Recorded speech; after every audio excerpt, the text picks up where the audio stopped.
Le New Concept Sport Running Mag vous est présenté par ASICS.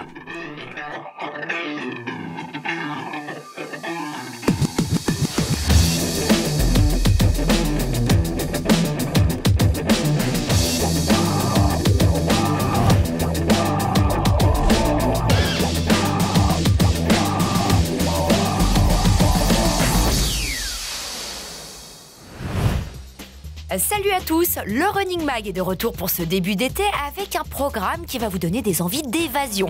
Écoutez plutôt, une immersion au cœur des 100 km de Bienne, la perspective du trail Verbier-Saint-Bernard et tout ça agrémenté de tests matériels et de conseils de course toujours aussi variés. Alors, elle est pas belle la vie ?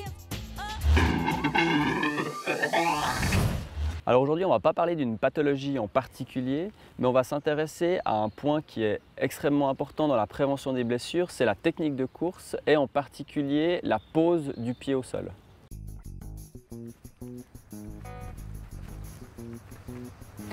Alors Pierre, on sait qu'il faut éviter d'attaquer trop par l'arrière-pied, par le talon lorsqu'on court.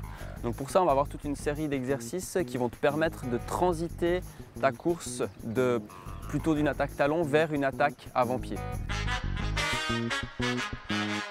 Alors le premier exercice, c'est celui que tu es en train de faire, c'est de marcher sur ton avant-pied et de te propulser vers le haut. Le second exercice, tu vas faire une course sur l'avant-pied en gardant les genoux tendus. Donc tu vas bien travailler avec tes pointes de pied pour te propulser, mais tu ne vas absolument pas utiliser tes genoux pour aller vers le haut et vers l'avant. Le troisième exercice, ce sera exactement le même, sauf que cette fois, tu vas faire 2 appuis de suite sur une jambe et un appui sur l'autre, puis 2 appuis sur l'autre, type gauche-gauche, droite, gauche-gauche, droite, etc. Alors sur le quatrième exercice, c'est compliqué à décrire, mais l'objectif ça va être d'avoir les 2 pieds au sol en même temps et lors de la phase aérienne, tu lèveras alternativement une fois le genou gauche, une fois le genou droite. Dans la progression, on va faire un 5e exercice qui consistera à aller un peu plus vers l'avant tout en gardant une attaque par l'avant-pied. C'est un petit trot que tu vas faire.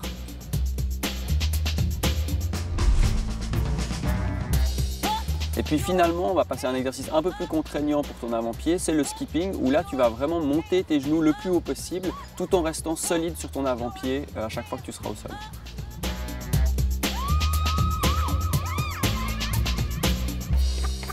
Alors Pierre, tous ces exercices s'inscrivent dans une logique de progression, donc tu ne vas pas forcément les réaliser tous dans ton premier entraînement, mais les intégrer peu à peu dans tes entraînements et autour de tes entraînements de course habituels. La Kinvara, c'est cette chaussure Saucony, très légère et en même temps très amortissante que nous avions déjà eu l'occasion de détailler techniquement l'année dernière. Nous avons eu cette fois l'idée de la faire tester par l'une de nos athlètes phares, la triathlète Emma Bilam, afin de voir comment elle se comportait au pied d'une coureuse à la fois dynamique et rapide. Verdict. J'ai testé cette Saucony Kinvara vraiment un peu sur tous les plans pour juger au mieux de la chaussure. Je suis partie en footing, j'ai fait du travail d'éducatif, un peu plus dynamique, du travail de vitesse aussi pour voir ce que ça donnait. Et puis quel est un peu le bilan que tu en fais? Alors tout au début j'étais très surprise parce qu'elle paraissait assez massive à première vue visuellement. Mais je l'ai enfilée comme une pantoufle et dès que je l'ai eu au pied, c'est vrai qu'elle était très très légère.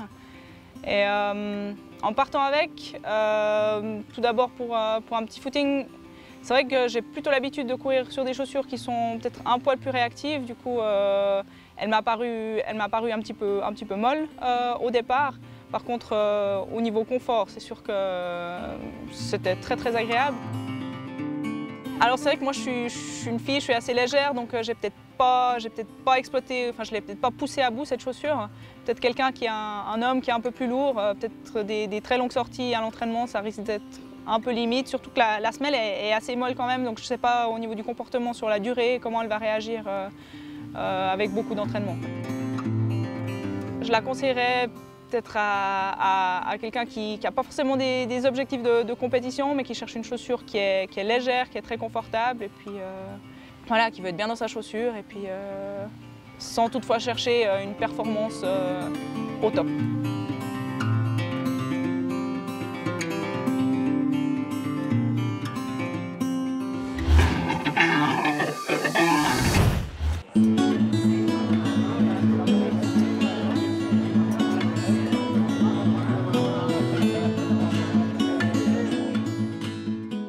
Patricia Dautrep. J'habite la Tour de Paix depuis 1998 et puis je me suis mise à la course à pied réellement depuis l'année 2000.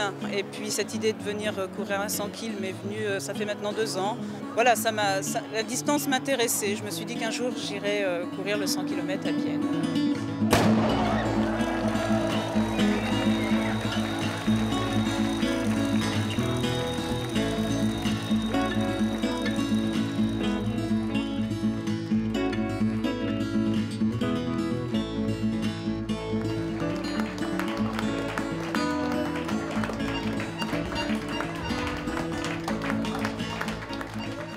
C'est l'aventure pour moi, c'est la première fois. Donc bien sûr je me suis entraînée, j'ai une bonne préparation à l'écoute de mon corps. Et puis le but pour moi c'est vraiment de passer la ligne d'arrivée et avec plaisir.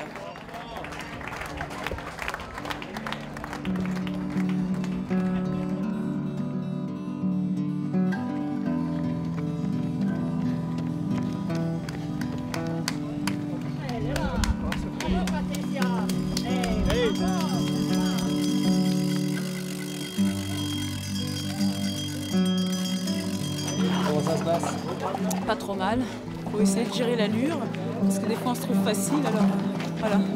Mais c'est bon, pour l'instant ça va bien, puis la température est idéale. Super.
Sie alle eine von 4000 Starterinnen und Starter.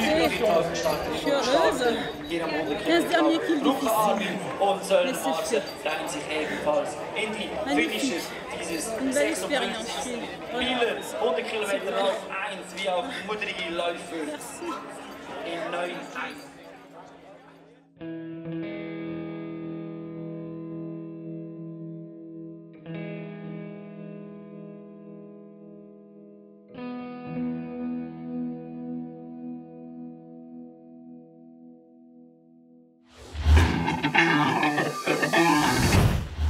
Bonjour à toutes et à tous. Aujourd'hui, un sujet sur le relâchement du haut du corps.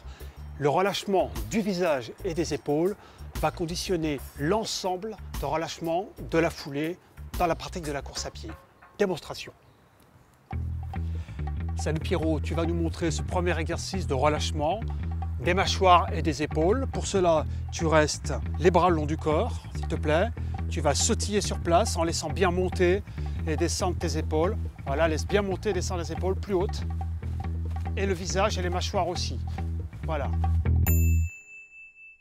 Pierrot, deuxième exercice. Maintenant que tu as bien relâché tes épaules, le mouvement du bras, il part ici et il vient se positionner coude pointu derrière de façon à permettre un étirement de l'épaule ici et un retour du bras, main bloquée ici. Tu vas te déplacer d'un pied sur l'autre, toujours tes épaules qui montent et qui descendent librement, les mâchoires relâchées et ton coude qui va pointu vers l'arrière et qui revient avec le phénomène élastique de l'épaule. pouvez réaliser ces exercices systématiquement au début de chacun des footings en exagérant ce mouvement de relâchement, de montée et descente du corps. Et surtout, lorsque vous commencez à ressentir une fatigue importante, vérifiez bien que vos épaules ne sont pas crispées et que votre visage n'est pas crispé non plus.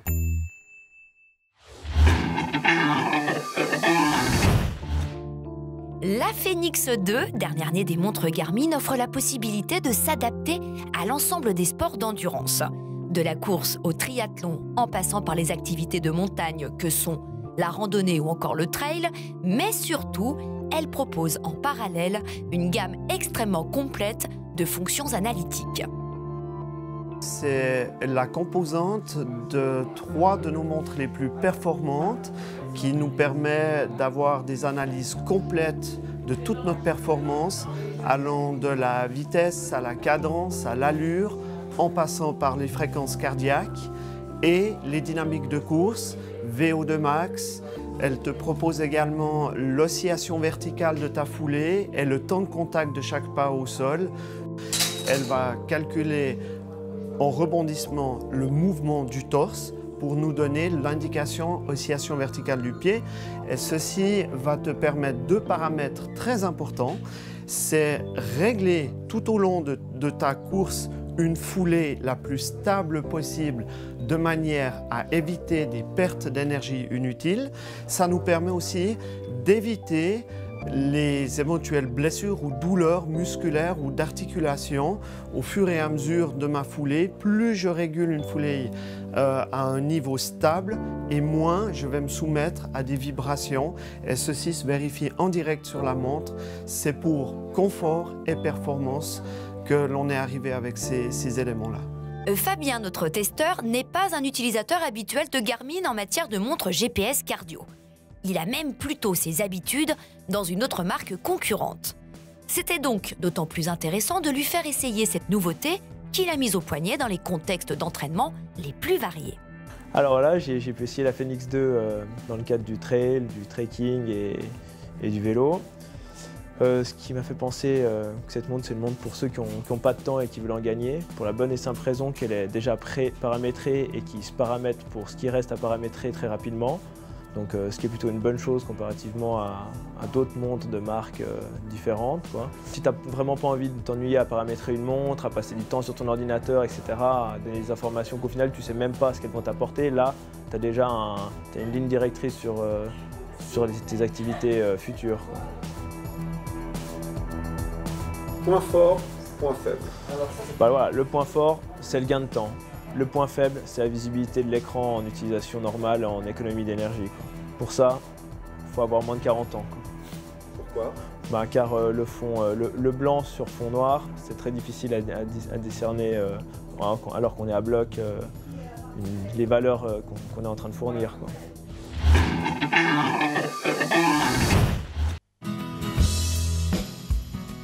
Peut-être avez-vous décidé de participer dans quelques jours à ce qui est sans doute l'une des courses de montagne les plus magiques de Suisse, le Trail Verbier-Saint-Bernard.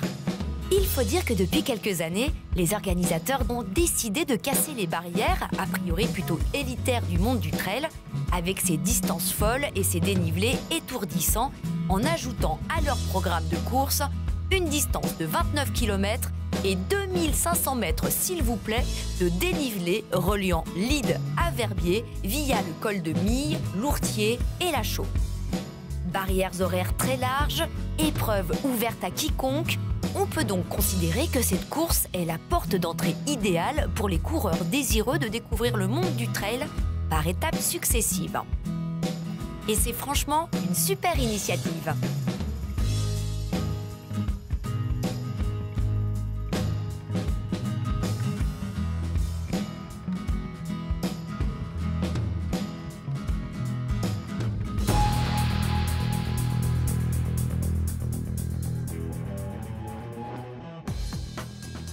La montre Garmin Forerunner 620 est déjà presque au poignet de Dolores Delaloy, puisqu'elle a répondu correctement à la question du mois et qu'elle est d'ailleurs la gagnante tirée au sort du dernier concours.